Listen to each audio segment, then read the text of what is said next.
QRS y normalmente mide entre 0.8 a 0.10. Entre 0.10 a 0.11 estaríamos hablando de los semibloqueos, y cuando mide más de 0.12 es lo que se conoce como el QRS ancho, frecuente en los que tendría que ser los bloqueos de rama derecha e izquierda. ¿Ya? Pero normalmente de 0.8 a 0.10. El intervalo QT, hay un intervalo QT que vendría a ser desde la onda Q hasta la final de la onda T, vendría a ser el QT 0.35 a 0.45, y también hay un intervalo QT corregido, de los que no vamos a hablar mucho porque ahora para ustedes no es tan importante esta parte. La onda T, que básicamente las características que tiene que tener la onda T es que tiene que ser una onda T positiva. La onda P es negativa en ABR, y en B1 puede ser positiva, negativa o puede ser bifásica. La onda T positiva en todas las derivaciones, excepto en ABR donde es negativa, y en B1 igual, positiva, negativa o bifásica.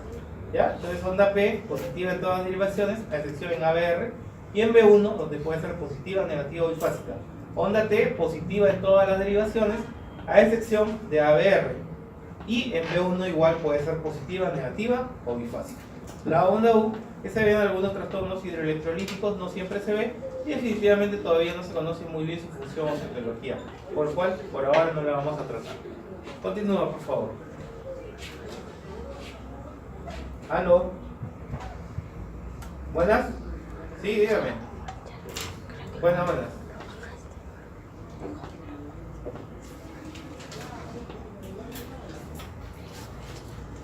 ¿Ya? ¿Y cómo salieron?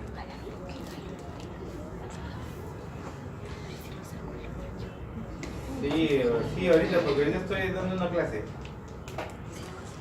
Ya, su morfología normal, le dijimos positiva en todas, selección en ABR y en B1 donde puede ser positiva, negativa o difácil. ¿Ya? Continúa.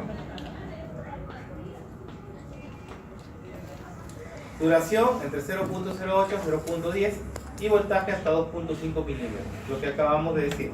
2.5 milímetros de ancho, que equivalen a 0.08 a 0.10, y 2.5 milímetros de alto, ¿no? Que equivalen a un voltaje de ¿cuánto? 0.25 milivoltios, ¿está bien? Si 10 milímetros equivale a 1 milivoltio, 2.5 de altura equivalen a 0.35 milivoltios. Listo, continúa. ¿Ya? Diferentes presentaciones de la onda P normal, la onda P aplanada, onda P invertida, la famosa onda P acuminada o también llamada la famosa P pulmonar, donde tiene más de 2.5 milímetros de altura. P en meseta, la P difásica, ¿no? Es una P, en realidad esta es una P ancha, la famosa P mitral, más de 2.5 milímetros de ancho, y una P bifásica, ¿no? Positiva y luego negativa. ¿Continúa? Bueno, lo que tiene que saber, continúa. Yo estoy cambiando. Lo que tiene que saber del intervalo PR básicamente es que de 0.12 a 0.20 segundos, es decir, de 3 cuadrados pequeños o de 3 milímetros a 5 milímetros, de 3 cuadrados pequeños a un cuadrado grande. Más de 0.20 segundos estaríamos hablando de los famosos bloqueos, y menos de 0.12 estaríamos hablando de la probabilidad de un síndrome de preexcitación. ¿Ya? Para ustedes básicamente nos interesa saber mayor de 0.2 segundos, 0.20 o 0.2, que tendría que ver con los bloqueos que ya vamos a ver más adelante. Next. ¿Cómo se mide? Ya creo que lo mencionamos. Se mide desde el inicio de la onda P hasta el inicio de la onda Q, si es que lo hubiera, o hasta el inicio de la onda R. Intervalo PR, recuerden que incluye la onda también. El segmento no incluye la onda. ¿Ya? Intervalo PR también incluye la onda. Listo. Continúa.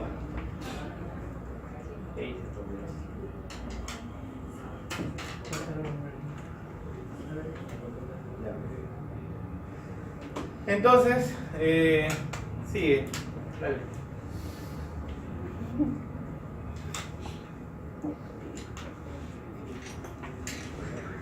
Ya, el complejo QRS igual, lo que nos interesa es que mide 0.8 a 0.10, el resto es floro. Continúa.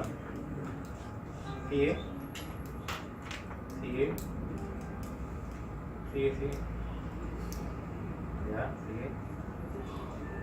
Dale más. Sigue. Bueno, acá lo que acabamos de mencionar, en resumen, ¿no es cierto? Lo mismo. Continúa. Sigue. Segmento ST.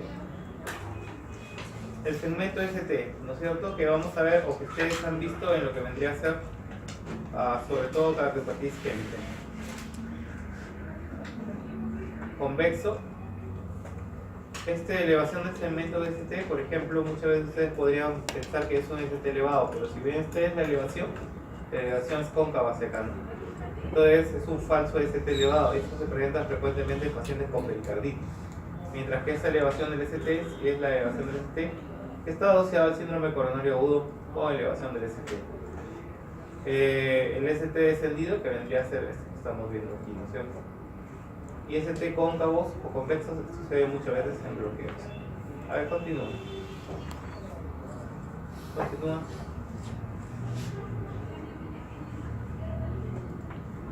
Ya. Continúa.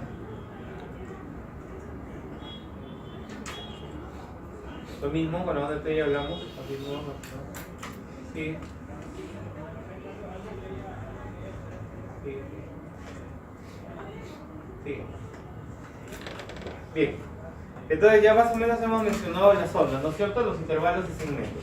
Ya ustedes conocen el papel del electrocardiograma, la duración normal, 0.20 segundos el cuadrado grande, 0.04 el cuadrado pequeño. De altura 10 milímetros significa 1 milivolt de voltaje. Onda P, 2.5 milímetros de ancho, 2.5 milímetros de altura. Intervalo PR de 0.12 a 0.20, complejo QRS de 0.8 a 0.10. Básicamente es lo que le interesa para ustedes. En el ritmo sinusal tiene que cumplir ciertas características, recuerden. Entonces, dentro de las características que debe cumplir un electrocardiograma para que se encuentre el ritmo sinusal, generalmente todas las ondas deben ser, ondas P deben ser positivas de todas las derivaciones, con excepción de ABR. Y también recuerden que P1 puede ser positiva, negativa o bifásica. Recuerden que la frecuencia cardíaca tiene que estar entre 60 a 100 latidos por minuto y toda onda P debe ser precedida de lo que vendría a ser un complejo QRS. Los intervalos RR deben ser equidistantes, iguales o similares, y el intervalo PR o PQ debe ser normal, es decir, entre 0.12 a 0.20. ¿Aló? Sí, dime. Ya, ahorita lo veo. Ya, ahorita lo veo.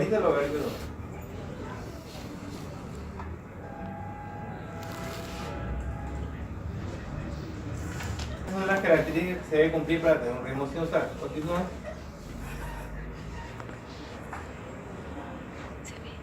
Ya, ejemplo de una cajera en ritmo sinusal. ¿Cierto? La frecuencia cardíaca que después vamos a ver, las diversas formas de obtener frecuencia cardíaca estaría entre, a ver, más o menos 90 tantos. Ya una frecuencia cardíaca, a ver, tenemos ondas P positivas de todas las derivaciones, a excepción en ABR que suele ser la onda P, onda P negativa. En B1 está positiva en este caso. Entonces, electrocardiograma en el ritmo sinusal. La frecuencia cardíaca en realidad está a menos de 100. Ondas P positivas en todas las derivaciones, a excepción de ABR. La onda P precede al complejo QRS, como vemos. Generalmente el PR está entre los 0.2 y 0.20. Los RR son equidistantes. ¿Ya? Entonces estamos frente a un electrocardiograma en ritmo sinusal completamente. Continúa.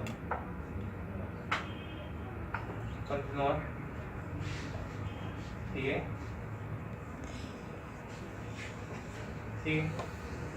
hasta que lleguemos a un electrocardiograma. Continúa. Entonces retrocede hasta un electrocardiograma y después me lo diré.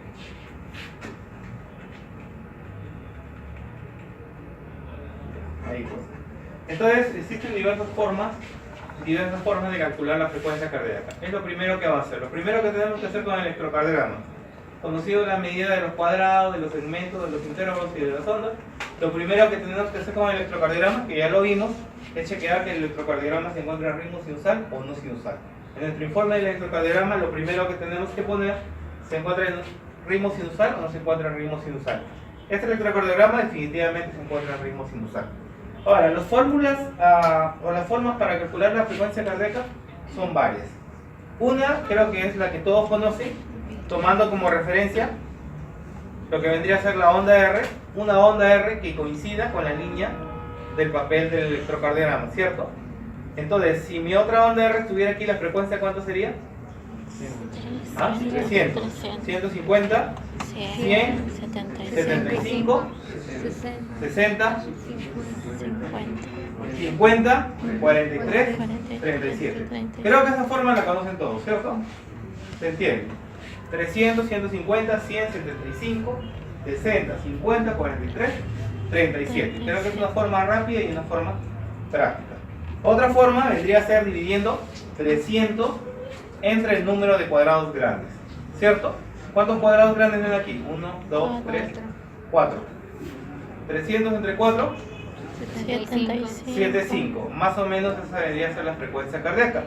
U otra forma sería dividiendo 1500 entre el número de cuadrados pequeños. Si hay 4 cuadrados grandes, ¿cuántos cuadrados pequeños habrá? 20. 1500 entre 20, 75. ¿Ya? Entonces tenemos tres formas. La otra forma es, sobre todo para pacientes que presentan arritmias, por ejemplo, ante una fibrilación auricular. Entonces, algunos papeles del electrocardiograma ya vienen señalados cada segundo, es decir, 5 cuadrados grandes viene marcado un segundo, y así sucesivamente. Entonces, en pacientes que tienen una fibrilación auricular o tienen un ritmo irregular, yo no puedo calcular la frecuencia cardíaca de las maneras que hemos dicho antes. Yo tengo que contar 6 segundos, ¿no? De acuerdo a cómo va marcado mi papel del electrocardiograma, y cuento el número de complejos QR. Supongamos que todo esto es un segundo. Supongamos, todo esto es un segundo. Entonces, ¿cuántos complejos QRS tengo en ese segundo? 1, 2, 3, 4, 5.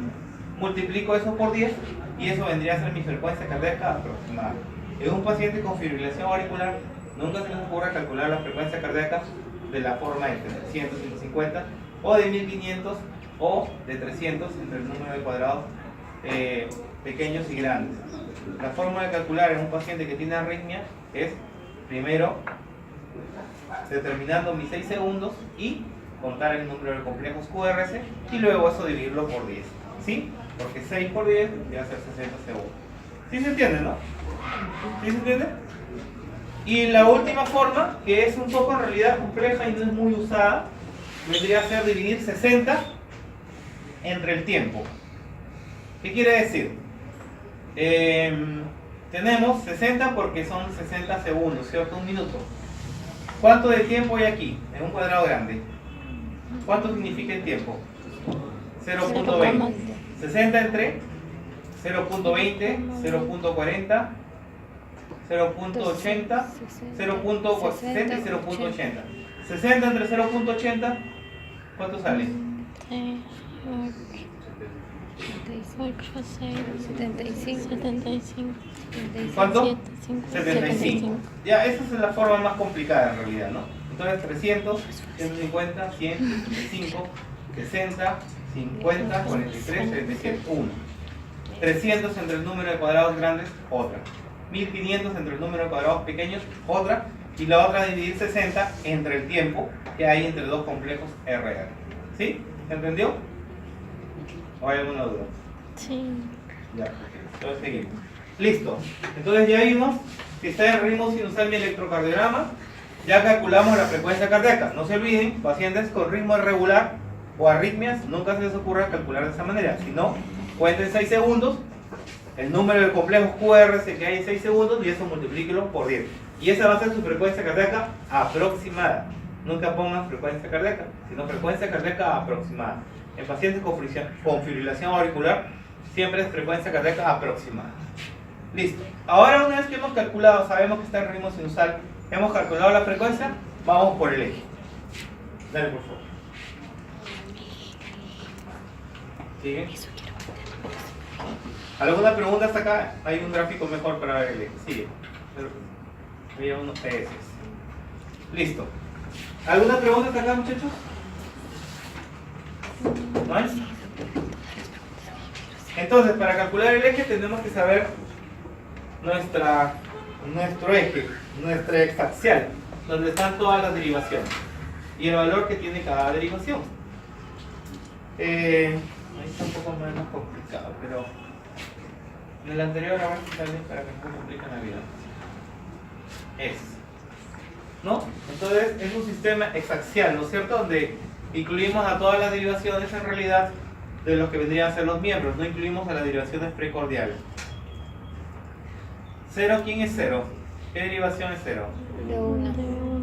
De 1. ABF, ¿cuánto vale? 90. D2 vale 60. D3 vale 120. Aquí faltan, ¿no? Menos 30 es... A ver la anterior. No se completa. La anterior, a ver. No tiene el eje completo. No, sí. No tiene el eje completo. Ya tenemos que quedarnos ahí.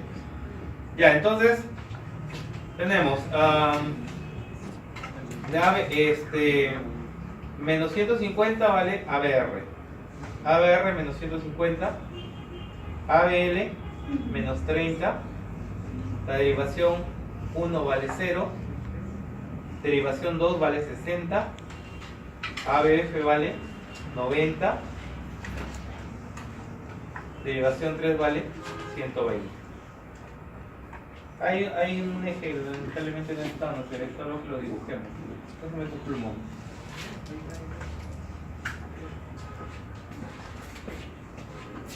Y esto tienen que tenerlo en cuenta. Solamente les voy a explicar dos formas para calcular el eje. Mira, para serles sincero, el valor del exacto del eje no nos interesa mucho en un electrocardiograma. Lo que me interesa saber si el eje está positivo o está negativo, si está a la derecha o si está a la izquierda. Lo único que me interesa. Después del valor exacto, hay diversas formas de sacar el eje de manera exacta, pero la utilidad práctica en realidad no es mucha.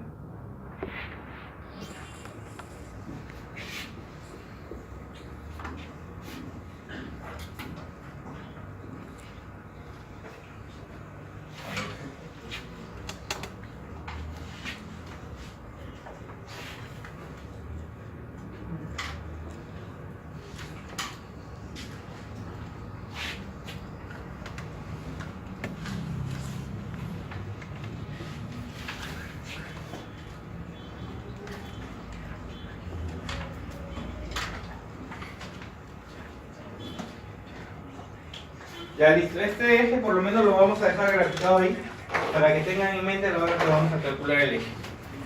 Bien, entonces el eje normal, ¿dónde se ubica el eje normal? Se considera que el eje normal en términos académicos estrictos está entre 0 a 90.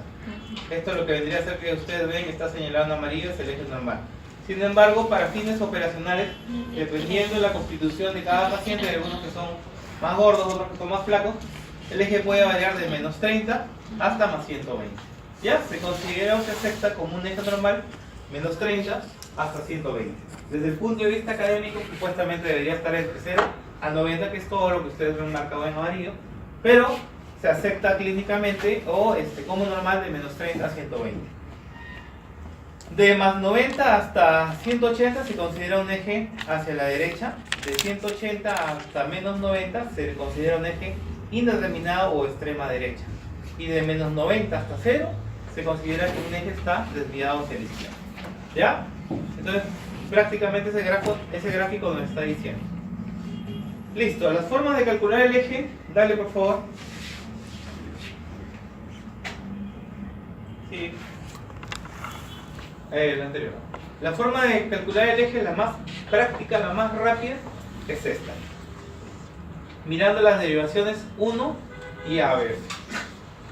Si ABF, si D1 es positivo y ABF es positivo, entonces se considera que el eje está normal. ¿Cierto?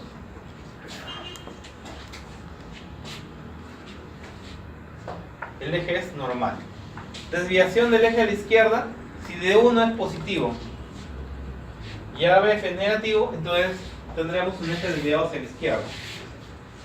Si D1 es negativo y ABF es positivo, entonces tendríamos un eje desviado hacia la derecha. Y si ambas derivaciones son negativas, entonces tendríamos que tenemos un eje indeterminado o extrema derecha. ¿Sí? Supuestamente esta es la forma más fácil de determinar el eje cardíaco.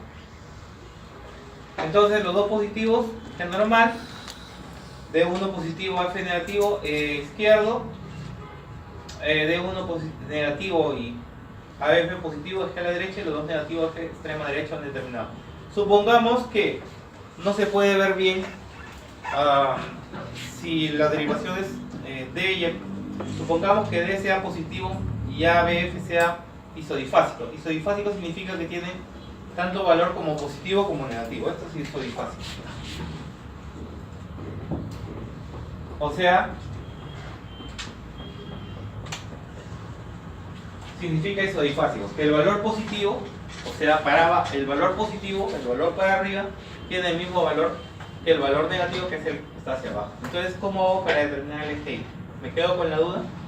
Si tengo una derivación isodifásica, ¿cómo hago para calcular el eje? Ya no es tan sencillo hacerlo con esto. Entonces, ahí tengo que tener una segunda mnemotecnia para hacer esto. Que la mnemotecnia es Doña Flor y sus tres maridos.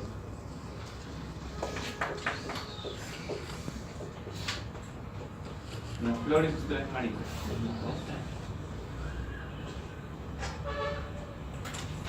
Déjame tomar otro tiempo.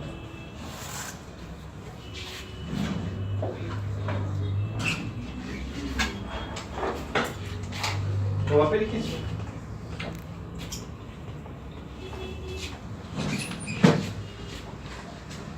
Pedacito para que te quede porque te vayas a mañana, te vayas a quedar espantado por ahí.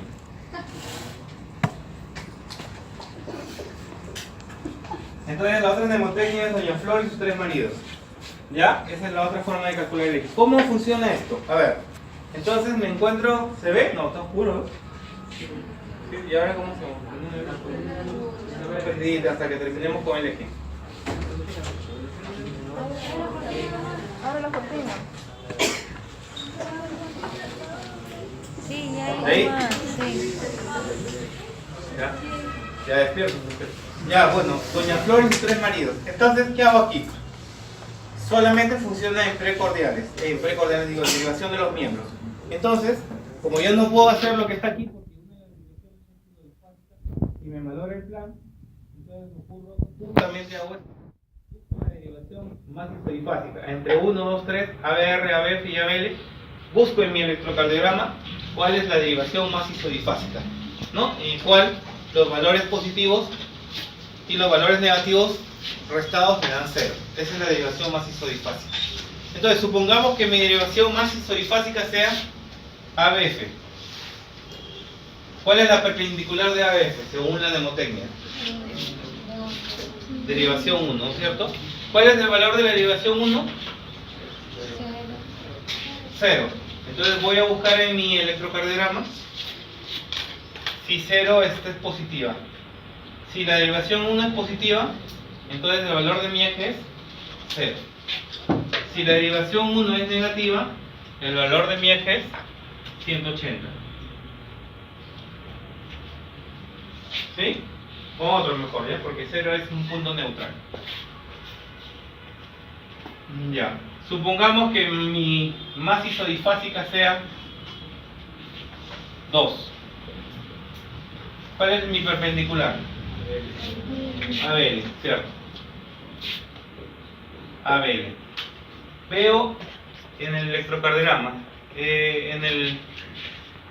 si ABL es negativa, ¿cuánto saldrá mi valor? 150. Menos 30, ahí sí es porque ABL es negativa. Si ABL es negativa, mi valor será menos 30. Pero si ABL es positivo, mi valor ¿cuánto será? Más 150. ¿Sí? ¿Se entiende la idea? ¿Se entiende la idea o no? Sí, están normales los resultados, amigo. ¿Están normales los resultados? Sí. Nada, solamente lo que le di, nada más.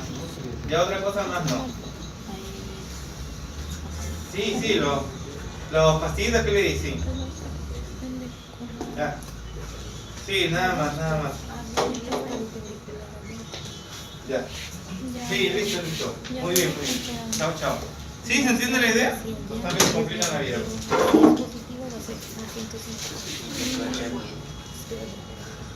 Una que sea más fácil, ya, otra más fácil.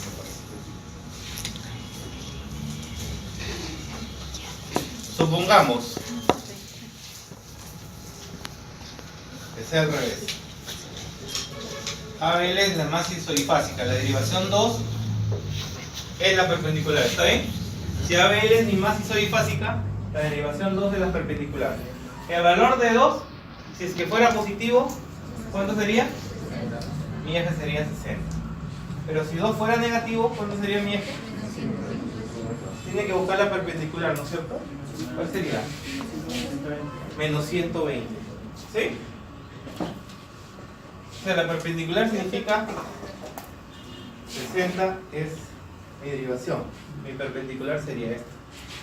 60 es positivo, pero si fuera negativo, mi perpendicular sería menos 120. A esto me refiero. No puede, sigue puesto porque no coincide exactamente lo grado a la hora que he hecho el dibujo, ¿no? Pero es 60 y 120. La idea es que sumen 180. ¿Sí? ¿Ya está entendiendo o no? Si fuera más 120, si fuera 3, más 120. Si por ejemplo mi derivación fuera, según la mnemotecnia, la perpendicular fuera más 120, o la derivación fuera 3. Si 3 es positiva, entonces mi eje será más 120. Pero si 3 es negativa, mi eje sería menos 60. ¿Sí? Todo suma 180 siempre. Sino que acá en el dibujo coincide, pues he hecho mal el dibujo, pues. ¿Se entiende o no se entiende? O una segunda explicada. ¿Ah? Tanto la suma de mi derivación. Escuchen chicos, la suma de mi derivación isodifásica más la perpendicular siempre debe dar 180. El signo dependerá si mi perpendicular sea positiva o sea negativa. El signo estará determinado por eso. Por eso le estoy diciendo, si mi derivación es ABL, la perpendicular vendría a ser la derivación 2. Si la derivación 2 es positiva, entonces vendría a ser el valor del eje 60. Estaría dentro de un eje normal. Si por el contrario mi derivación 2 es negativa, mi eje sería menos 120. Estaría dentro de... ¿De dónde? De extrema derecha. Bueno, en los otros sistemas no se los explico porque es un poco más complicado. Estos son los dos sistemas más sencillos. Definitivamente el más fácil y el más rápido va a ser siempre con la derivación 1 y AF. Pero como les digo, no siempre va a poder hacerse porque algunas veces una de estas derivaciones es isodifásica y tienen que aplicar lo que se encuentra ahí. Ahora sigue dándole a la... De repente por ahí encontrar. Sigue. Eso es ya hipertrofia, ¿no?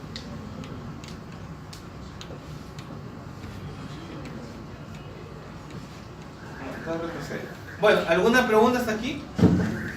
Eso traten de verlo y traten de entenderlo, no es tan difícil.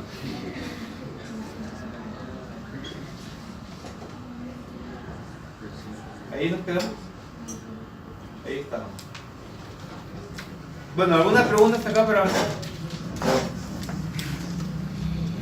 Apúntenle eso y traten de practicarlo, no es tan difícil en realidad. Complica un poco sobre todo por lo que vendrían a ser los signos. Complica un poquito. Ya, pero una vez que agarren práctica va a ser mucho más fácil. Ya continúa. Sigue. Bien, el crecimiento auricular derecho. Ya creo que eso lo vimos, que tenemos la famosa onda P pulmonar. ¿No? El derecho estábamos pasando. Crecimiento auricular derecho, como ustedes ven, es una onda P que tiene mayor de 2.5 milímetros de altura, que es la famosa P pulmonar y se ve en neumopatías, debe decir acá neumopatías crónicas, por ejemplo EPOC y fibrosis pulmonar, la famosa P pulmonar más de 2.5 milímetros de altura. Continúa. El crecimiento auricular izquierdo, como hablamos, ¿no? La onda P bifásica o mellada, es la típica o la conocida también como la onda P mitral. Típica en lo que vendría a ser la estenosis mitral y generalmente tiene más de 2.5 milímetros de lo que vendría a ser ancho. Continúa. La hipertrofia ventricular izquierda tiene varios criterios. El más conocido y el más fácil de aplicar es el criterio de Sokolov-Lyon, que viene a ser, a ver, sigue, ahí hay un electrocardiograma seguro, ¿no es cierto? Que vendría a ser la onda R en B5 más la onda S en B1 o B2, ¿mayor de cuánto? Mayor de 35 milímetros, ¿no? Aquí definitivamente cumple hace rato, pues acá hay 5, 10, 15, 20, 25, 30. Solamente con la onda R prácticamente cumple aquí el criterio. 35 más, pongámosle 20, 55 milímetros. Definitivamente una hipertrofia ventricular izquierda. Sokolov-Lyon a izquierdo y Sokolov-Lyon derecho. El izquierdo primero, onda R en B5, más S en B1 o en B2, mayor de 35. Otro criterio también para que tengan para su libro es ABL mayor de 11 milímetros. También es un criterio de hipertrofia ventricular izquierda. Y otro criterio es positividad neta en D1 más negatividad neta en D3 mayor de... ¿Sí saben qué es positividad neta? ¿A qué me refiero con positividad neta? ¿No? Supongamos que tengo la onda R, como ven acá tiene, supongamos 4 cuadraditos para arriba y supongamos que la onda S tiene 2 cuadraditos para abajo. 4 menos 2 es 2 cuadrados. O sea, mi positividad neta, o sea, positivo o menos negativo, vendría a ser 10 a favor del positivo. ¿Está bien? Eso significa positividad neta. Entonces, positividad neta en D1 más negatividad neta en D3 mayor de 25. Definitivamente lo cumple hace rato. O simplemente onda R más onda S en D3, D1 y D3 mayor de 17. A ver, vuelvo a mencionar para no confundirlo. Sokolov-Lyon, que es el más frecuente y común. Onda R en B5 más S en B1 o B2 mayor de 35 milímetros. Un criterio. Otro criterio, ABL mayor de 11, onda R en ABL mayor de 11 milímetros. Otro criterio, positividad neta en D1 más negatividad neta en D3 mayor de 25. O simplemente onda R, ¿cierto? En D1 más S en D3 mayor de ¿cuánto? Dejémosle Sokolov-Lyon, pero ya. Sokolov-Lyon ya vale, punto. Sokolov-Lyon R en B5 más S en B1 B2 mayor de 35 y ABL mayor de 11 milímetros. ¿Ya? Dos criterios para hipertrofia ventricular izquierda. Con que ustedes conozcan eso, suficiente. Continúa, por favor. Sigue. Para hipertrofia ventricular derecha.